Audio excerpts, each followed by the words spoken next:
6.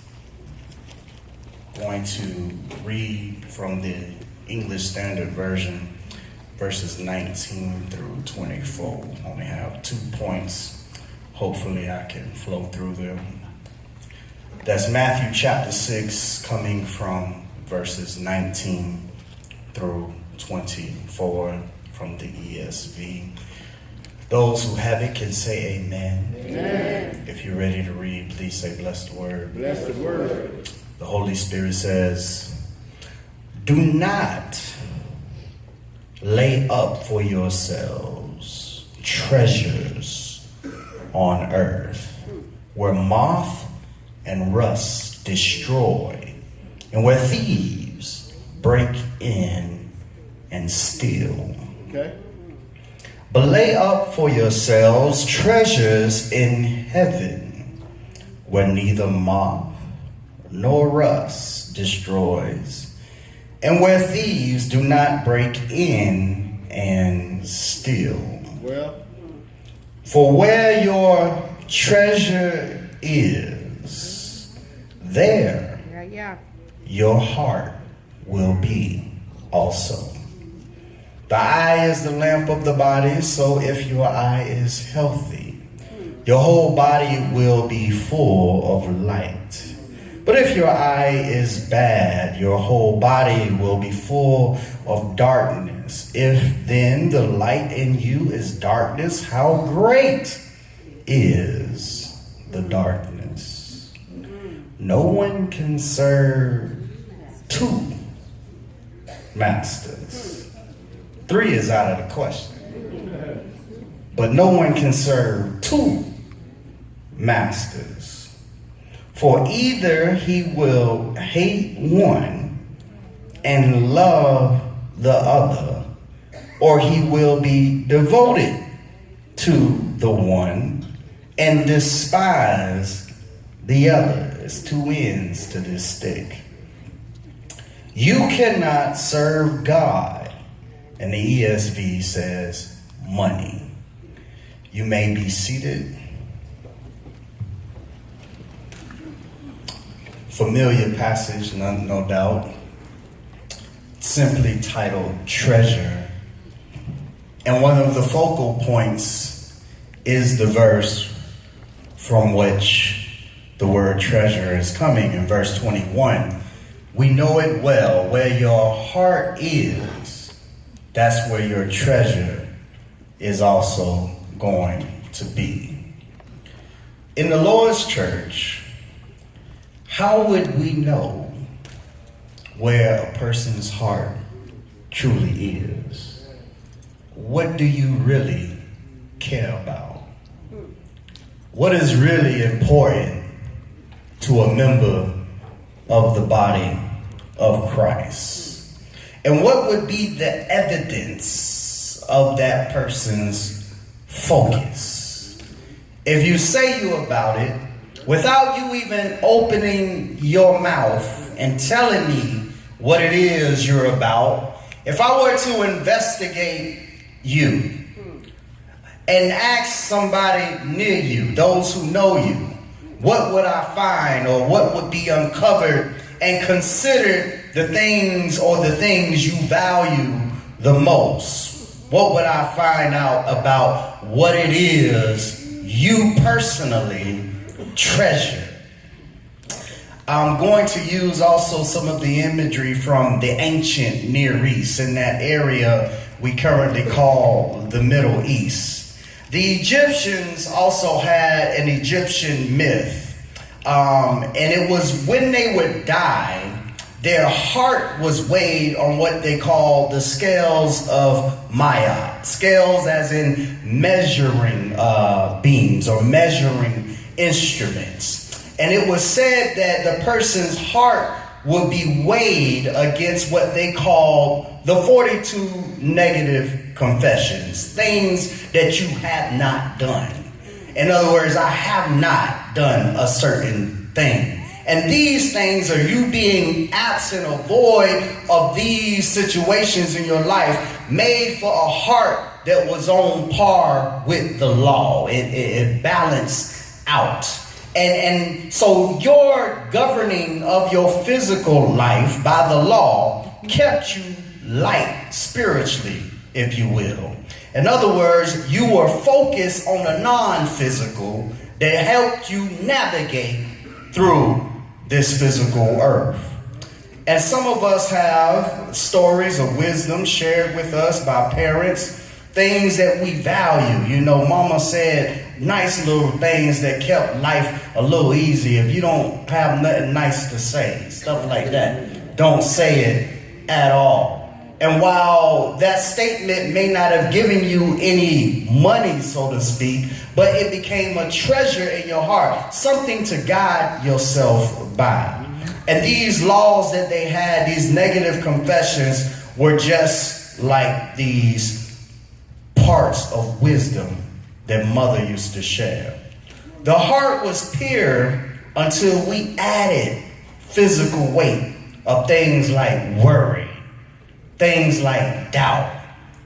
And when we really hold true to that which is non-physical, Christians ought to recognize we're not supposed to be here forever anyway. Watch out. But when we live in such a way that we're caught in the physical, our lives to someone who does not know Christ may in fact communicate that this person thinks they're always going to be here.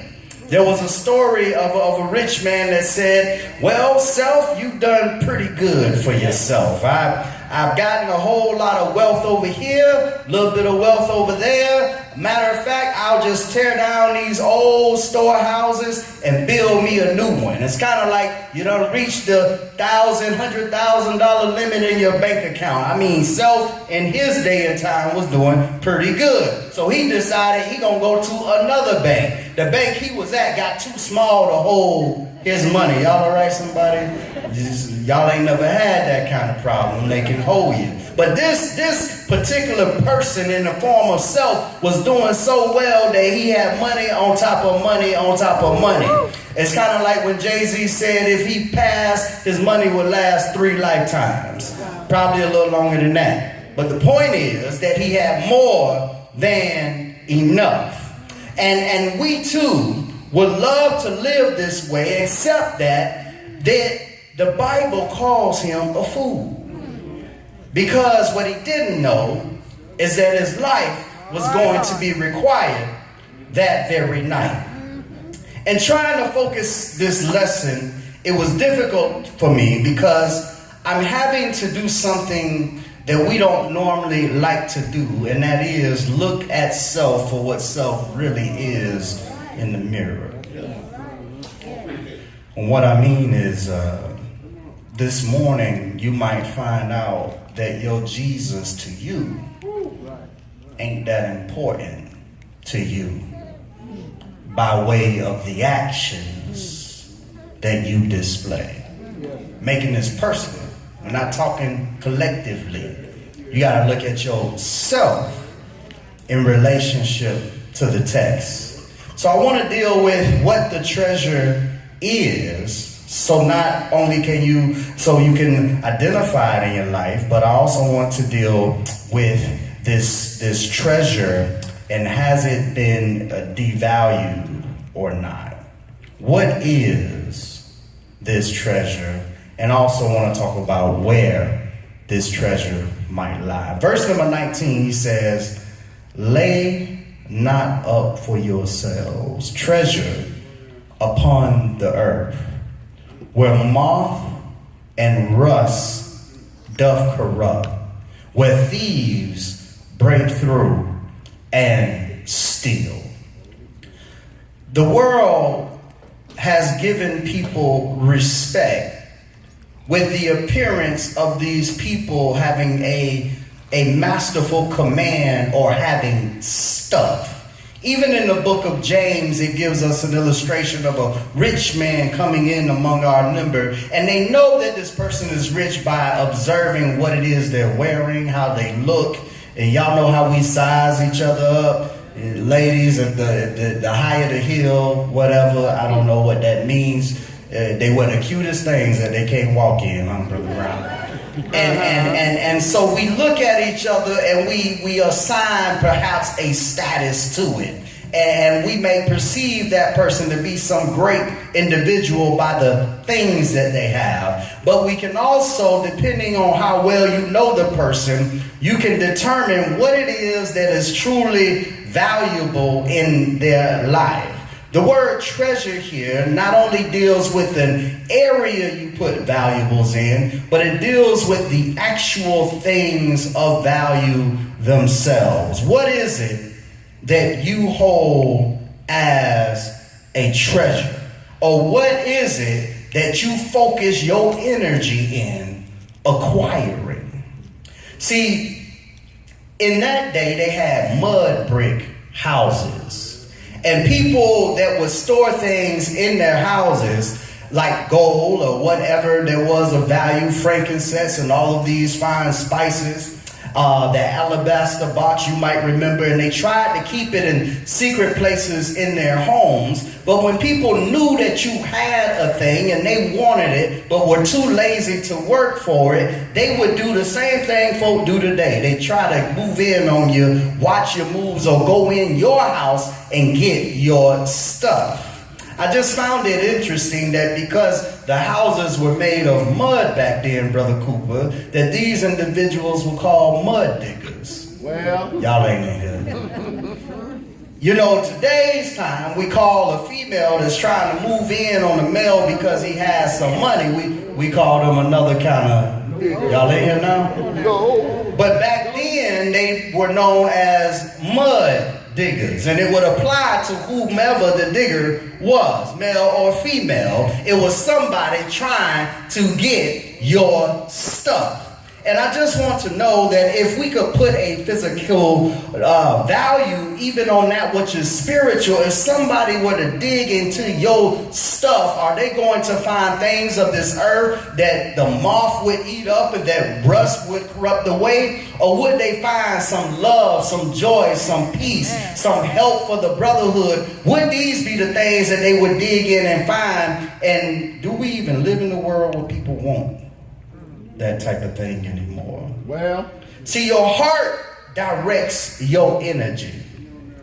It's said like this in church work. We say people do what they want to do. And I think this is true, Brother Brown, because when we want a thing, I mean really want it for ourselves. Think about the rain you drive through when you really want to get to the place that means something to you as a person. Think about when you were in love and how blind you were because your treasure or that thing or that person that you value was the focal point of all of your energy.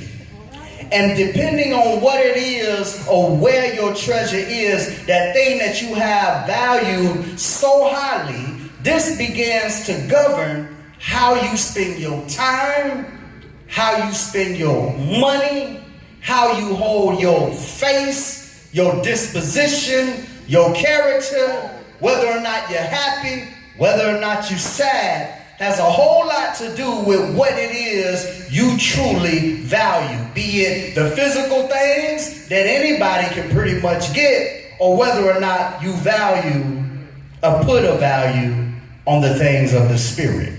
He moves on as he says that these things are treasure, but lay up for yourselves treasure in heaven.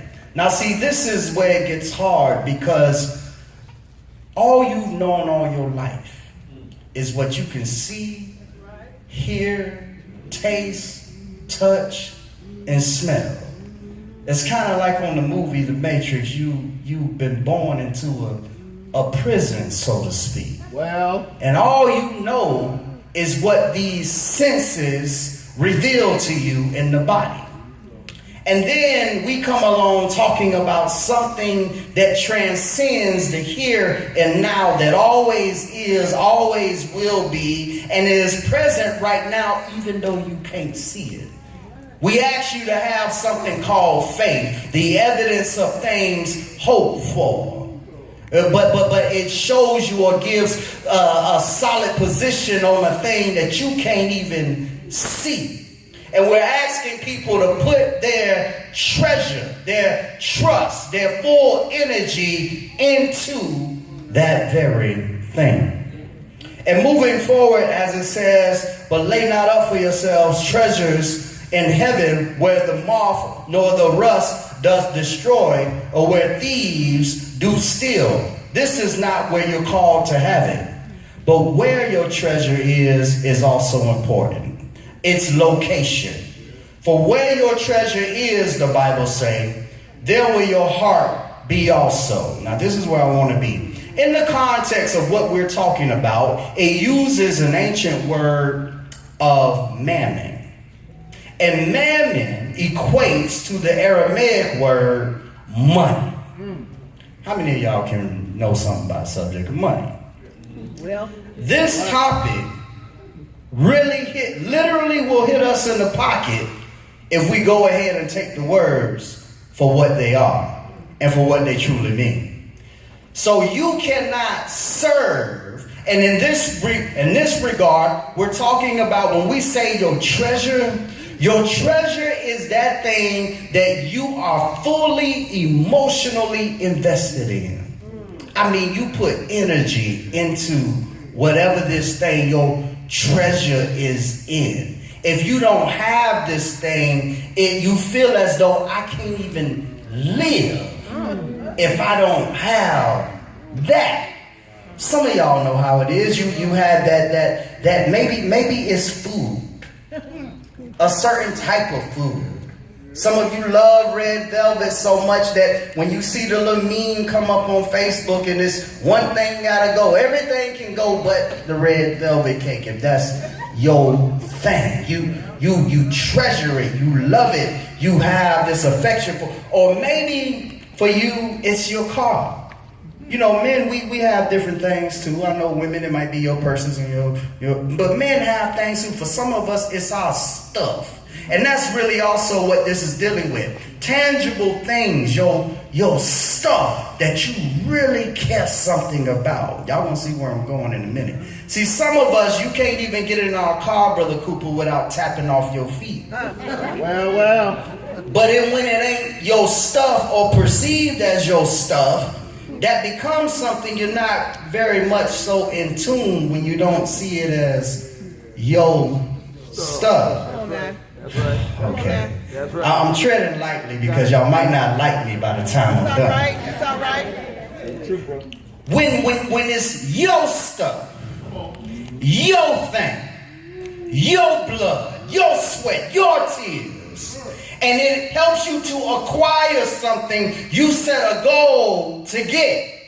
You respect it. You take care of it. You nourish it. And dare I say it, you may expect those who know what it took you and cost you to acquire a thing, you will expect them to treat it just as they see you Yep. treat it. So I got a question to bring to Northbound. Come on now. If I am to determine how valuable this congregation is as a guest, and if I'm on the outside looking at you, and I'm trying to figure out how to behave myself just in this building, if I'm going to look at how that's done without asking per se, I might try to determine that based on the value I see the people putting on what it is that belongs to them. Are y'all in here yet?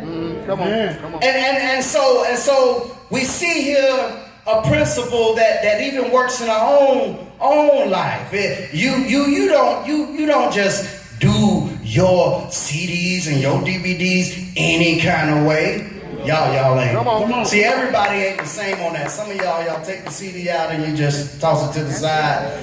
Others of us, if you bother with Taylor stuff, I need you to put it back in the case. Put the case back where you got it from, so if I come, I know where it is. That's right. And then when you put the next CD or whatever in, I need you to make sure you handle with care, because that's Taylor's stuff, and I have placed a value on that, a treasure of sorts. And likewise with the church, unfortunately, we are not all seeing it as our treasure.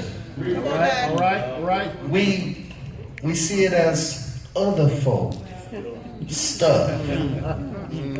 In this context, these focusing of resources ought to be dealt with compassionately. The reason I say compassionately is because the word compassion has to deal with my emotion, whatever my said emotion is in your heart. The word calm means with, passion meaning with the emotion.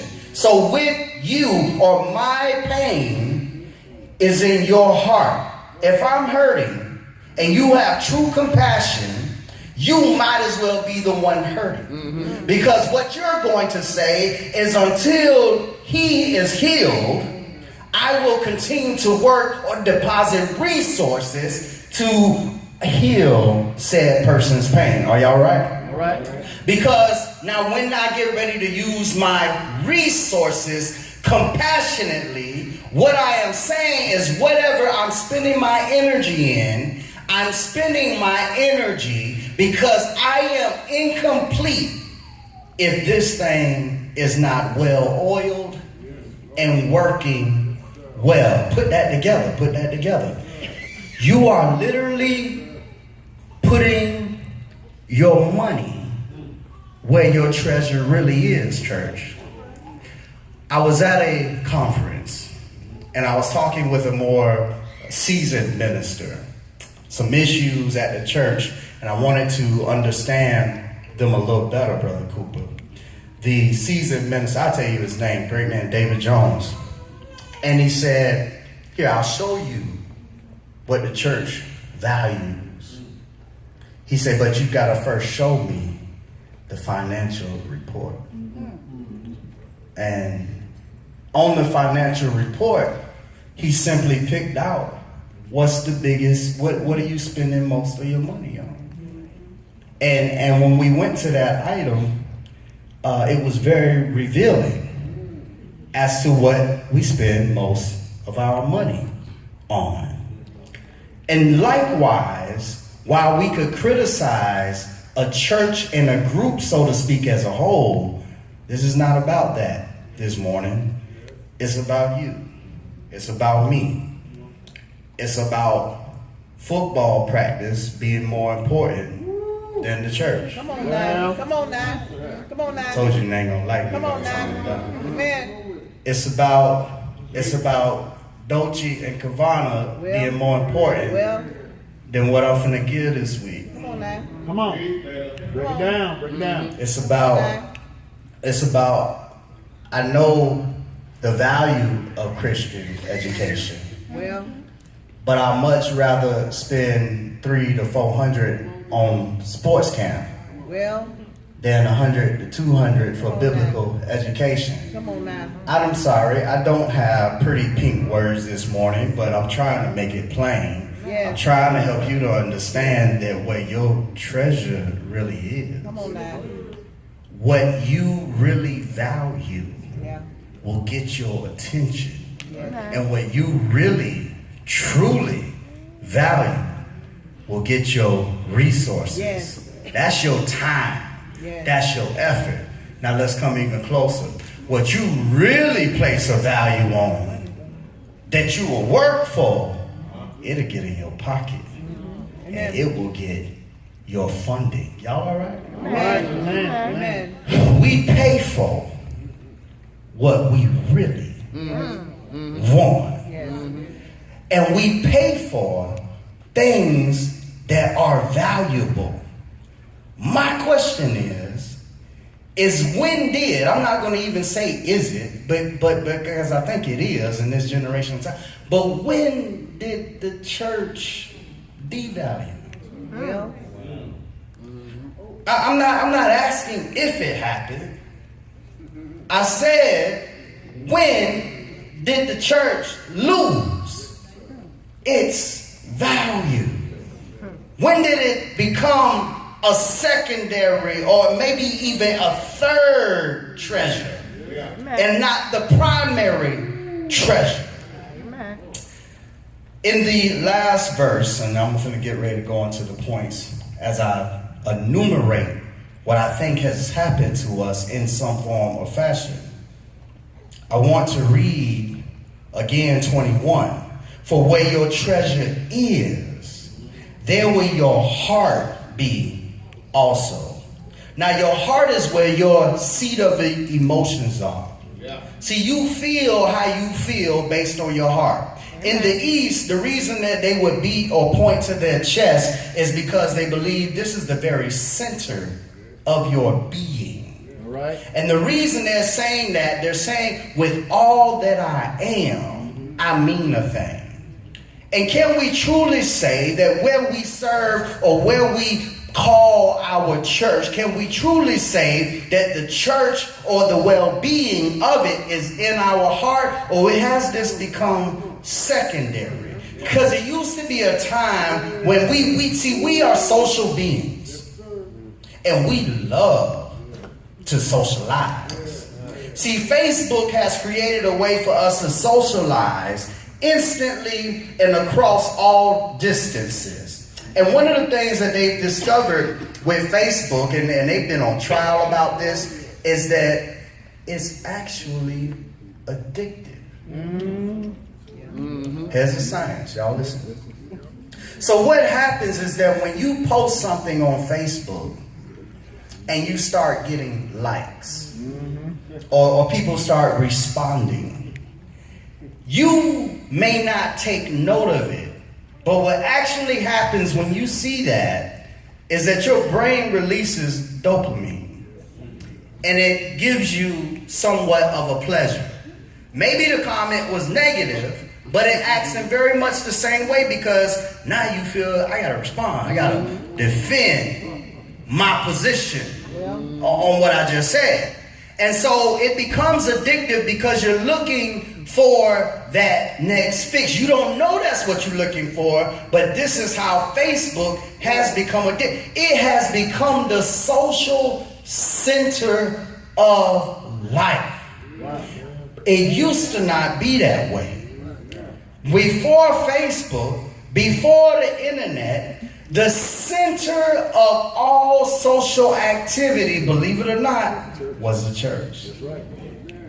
Y'all hear the stories. We was at the church on Monday doing the sisters meeting. We was at church on Tuesday. The kids was meeting. We was at church on Wednesday. Bible study Thursday. Old man meeting Friday. This person meeting Sunday. Well, everybody meeting. It was a social center. If you wanted to know something about what was going on in the city, somebody at the church knew. If you want to know who was looking and who was hiring, somebody at the church knew. These questions we don't have to come to the church to no more.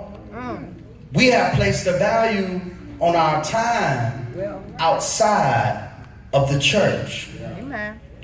And I think what has happened is that the kingdom has been devalued because we have also watered down our teaching. Now see, teaching is important. That we take pauses and actually teach our people rather than being so interested in the reaction as it relates favorably to you or whomever the speaker is. We ought to take time and talk and teach our people. There's a reason this is important, is because when you put a value on teaching and the learning, then your folk won't remain ignorant and continue to look to you as the end all be all. Y'all, okay. Your teacher should be someone to help you and point the path to guide you, but they should be advising you to go read and study for yourself. But unfortunately, one of the ways we have devalued the church is we have ignored this fact that we should go on and learn better about things such as liberty. And we have devalued the church such that we are now fussing and fighting over things that really don't matter. Because we have placed, watch this, treasure on our own comfort. If the service don't look the way I personally am comfortable with it, then that is a service that I may not give my time, my compassionate energy to. When in fact, your treasure or your perception of service was based on something that was never said by God anyway. Watch out. And thus we have effectively devalued what worship is. No, we come in worship and you better give me something to shout about. When in reality, you should have already had that in a genuine place before you got here. Because if you really understand that your treasure is with the Most High, you are already excited about your treasure being safe where He is, and you're not counting on me to polish up your golden lamps. You're not counting on the song leader to polish your jewelry. What you are counting on is to reaffirm that what you know and maybe learn something you didn't know so that you can continuously balance yourself out and make sure that your treasure is in the right place, you're in the right mindset, paying attention and spending energy on what's really important. Come on now. But see, at another level, Brother Brown, it gets difficult for leaders. It gets difficult because when you talk about money, you know, everybody gets sensitive. Well, Nobody want to talk. I get like that. I only get like that because I know at the end of the conversation, it's going to end with, I ain't got enough. That's what stressed me out. and so we get this way when we start talking about money.